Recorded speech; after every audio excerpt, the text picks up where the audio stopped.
Aircraft making a condensation trail is very similar in many ways to when you go outside on a cold day and exhale. You create a condensation trail. That little cloud is a condensation trail. Now, if you take a 2-mile walk on a cold day and you can turn around and you can see your condensation trail tracking all the way back for 2 miles. That's how crazy it is to think that what we're looking in the sky is actually condensation trails. The contrails, not the chemical, the contrails occur because of cold air, minus 30. It takes a high altitude, around 30,000 feet plus. There's carbon dioxide and water vapor in that exhaust. That turns to ice crystals, and that's what you see, the white stream behind it. Those white crystals of ice warm up, dissolve, and the smoke goes away. And it never lasts more than a minute. What we're seeing now, and I first could not believe it, and I started looking at the skies, and these are not normal, they're not natural. There's something going on. I don't know who it is or why they're doing it. All I can testify is it's not natural and it's not normal. It's got to be some outside influence doing that. Thank you. I'm here to give you testimony that chemtrails, they're not contrails, are indeed real. They're spraying almost every day. I watch the clouds and watch the spraying program going on. I want to tell you that we're in very great danger from the pollution that's coming down over us. And we've been led astray by the military-industrial complex, and they're responsible for the cloud's creation and weather manipulation programs. They're dark operations. That's why they're not out in the media. I look around and I see people are starting to look up and see this. Many times I've spoken about chemtrails, and I get this blank look on my face. What are you talking about? I'm saying, look up. As a pilot, before I fly, I look up. And so, boy, they're really out there working. When you look up at the sun and you see a white haze, that is aluminum floating in the air right now, and it's coming from the aircraft. There's a huge amount of aluminum being found because these sprays have aluminum, strontium, barium, manganese, and there's a lot of argument that aluminum is very common to be found, but aluminum is only common in a bonded form. It's not common in a free form, and we're finding high rates of free aluminum in the soil, which is not natural. The metal compounds that are being used are environmentally dangerous. We need to be monitoring them. We need to be testing them. Okay, these previous guys, I've watched exactly what they do, and yes, they are correct. I've seen exactly the same stuff, so ditto marks on those. You want some figures? Okay, latest water test, tested the rain. 13,100 micrograms per liter of aluminum in the rain in 2013. Normally, it should be 0. So 13,100 is pretty damn much, folks. It used to be 0, then it was 100s in the 2000s, and then since 2010, it's into the 1,000s and the latest 13,100. In the snow on Mount Shasta, pristine Mount Shasta, 61,000 micrograms per liter, 4 times the amount that is found in the soil up there. Where in the hell is this stuff coming from if it's not coming from the soil? We have clouds in the sky we've never seen before. Almost every day I'm seeing clouds I've never seen before. And NASA has been even named a few of these new clouds. It's really interesting, but NASA is a corporation. I want you to know that. NASA has also conducted a research program in what they call metallized fuels. We're actually putting aluminum oxide right in the fuel because it has 2 atoms of aluminum and 3 atoms of oxygen. So during the combustion process, it releases all that oxygen and dramatically increases efficiency, but it leaves the aluminum in the air. We got things coming from sky down, and it's a huge, huge problem. Because as it comes down, what happens is a couple of things. Is that it actually is in our air, we breathe it. And as we breathe it, it's actually going to go up through our nostrils, into our brain, easiest access to our brain frontal lobe. The contaminants that have been identified, which already been mentioned, are aluminum. Aluminum is the #1 free radical generator to the brain to cause early apoptosis, which is early death of brain, and it begins to set off the scar tissue, which we call the amygdalin, which is part of the chemical matrix related to Alzheimer's. I'm a neurologist practicing in Reading for 17 years, and in the past 5 years, I have seen the number of patients with Alzheimer's disease, Parkinson's, and other neurodegenerative diseases tremendously increased, almost quadruple. I became interested in chemtrails about 8 years ago when I was in Hawaii, and the Hawaiians are really being very vocal about it. I concur about the increasing number of Alzheimer's.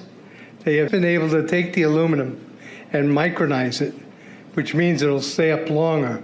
But it also means, and I don't know if any of you have noticed a metallic taste in your mouth when they're spraying, but you inhale that, it goes up through your cribriform plate and through your sinuses and into the brain. As you heard, to spray nanoparticles, very small particles. These nanoparticles, they basically trigger a programmed cell death in the brain, and that is the ultimate path we see in Alzheimer's. That's problem number one, because when we look at the Alzheimer issue, we say those are the old. The real problem is, and the real scare I have, is as I am a father of 2, I'm a grandfather of 3. So the drama is our children. ADD started in the 70s. Autism was not on the radar. There was no documents, there was no information. It was 1 in 100,000 children. Today, what we have is 1 in 48 boys. I was part of the early group that was looking for aluminum in ADD and ADHD. And all of those children that started to develop those phenomena had high levels of aluminum. When we figured out protocols to detox them out, to free the body of those particular contaminants, what happened is that their brains came back. When we do this to the age, it doesn't come back as quick, but it will come back. But I'm seeing Alzheimer's in 56 years old. Back in the 70s, Alzheimer's when you were 80. If you remember 8 to 10 years ago, there was this big move to get rid of aluminum from underarm deodorant because it would cause Alzheimer's. Look what they're doing to us now. I want to give you a little bit of history on the background behind nanoparticles has been described before. A nanometer is 1/1000th of a meter. It's very small. In fact, if you have particles, say, that are 40 or 50 nanometers across, you can take and line 50 of them up next to a single red blood cell. These things are extremely tiny. They're pervasive. The collapse and decrease of agriculture is something I worry about even more than the previous info about autism and Alzheimer's. Believe me, I'm seriously concerned with what I'm watching. As a wildlife biologist, I've been watching the ecosystem collapse. When you lose all your stream organisms, when you have aluminum overload in your streams, you're killing your microbial bacteria and you're disrupting the entire ecosystem. So it goes way beyond just a little bit of pollution. How did Monsanto know to create aluminum-resistant plants? I don't think I've heard anybody ask that question. Okay. Insects. I've done studies in Siskiyou County. They're at 20% of normal. The aquatic insects basically made a nosedive in 2006 to about 20% of normal. So far this year, I've sampled 200 trout stomachs. 98% of them are empty. So sorry about the trout fishing, fellows. The mayflies, stoneflies, dipterus, and caddisflies are damn near gone. The terrestrial sampling is down to about 20% of normal, except for pest species like ants. We're seeing a loss of the major bird species, and as the gentleman said, the ecosystem is unraveling, and Audubon's been telling you that for years. The materials that are going into the environment right now, aluminum oxide nanoparticles and barium nanoparticles, these just happen to be the same materials that they use in nanothermate explosives. And so when this stuff settles down out of the air into the environment, it is small enough to be absorbed through the root structure of the trees in the forest. And so when there's a forest fire, and there will be a forest fire, those fires burn dramatically hotter. The point is that the cost of firefighting, the cost in the healthcare system have nearly doubled in the last 10 years. The amount of acreage is lost because of fires. The impact on human health is dramatic.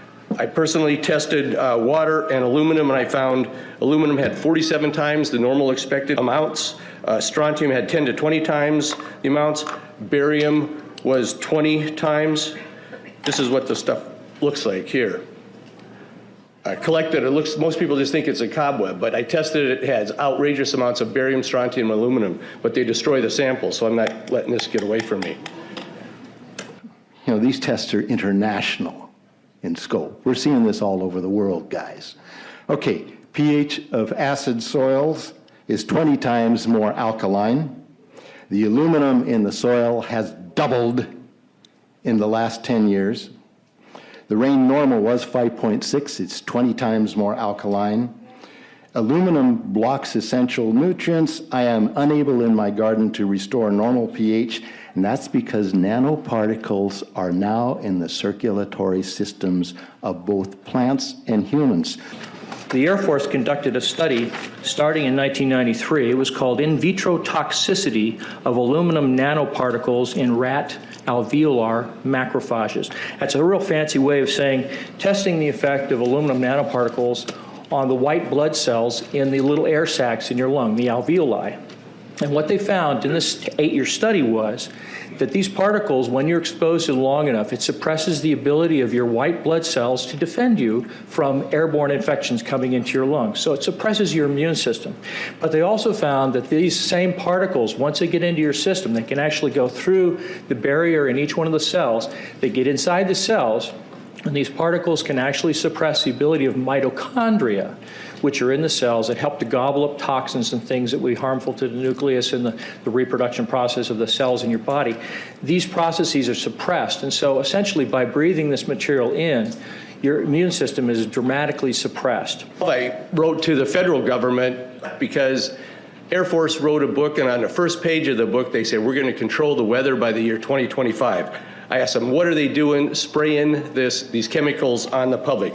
I said, there's violation of United States Code 50 USC 1520, which prohibits the American government from experimenting on the U.S. citizens with chemical agents. I said that law also requires who's ever experimenting, when the federal government does it, that they have to report to Congress within 30 days. They wrote back, they said they don't know what I'm talking about. We have enough evidence that there's a spraying going all over the place. We were warned about the takeover of our freedoms by the military-industrial complex by both Eisenhower and Kennedy. They're gaining traction on us, folks. We are in trouble more than just a spraying program. All I can say is it's about time we get up in arms about this, because it is affecting our health. It's high time that we as citizens of this great country take action. Board of Supervisors in Suffolk County, New York, they outlawed geochemical engineering. Hawaii passed an ordinance prohibiting geochemical engineering. I urge you to bar geoengineering in Shasta County and pass an ordinance. At least ask some damn questions. What the hell is all this aluminum doing here? Why are the trees dying, fishes dying? Why is there Alzheimer and aluminum spiking? And why are these fibers on the ground here in Shasta County? Thank you. Thank you, Mr. Marmon.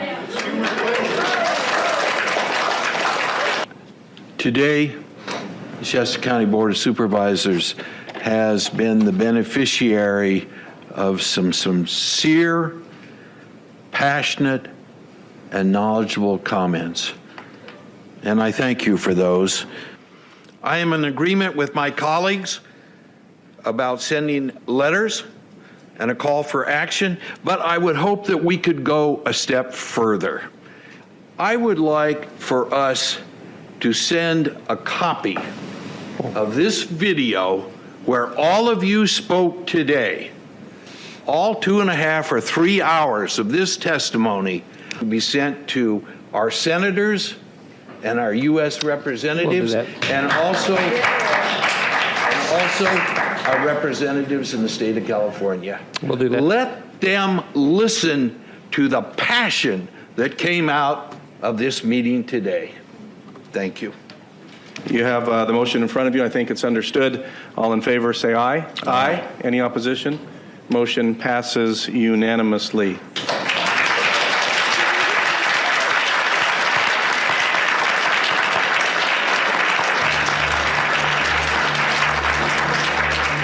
It wouldn't surprise me at all if the response is one that exceeds far the boundaries of Shasta County in terms of the platform that is offered, as evidenced by those who attended today from around the world.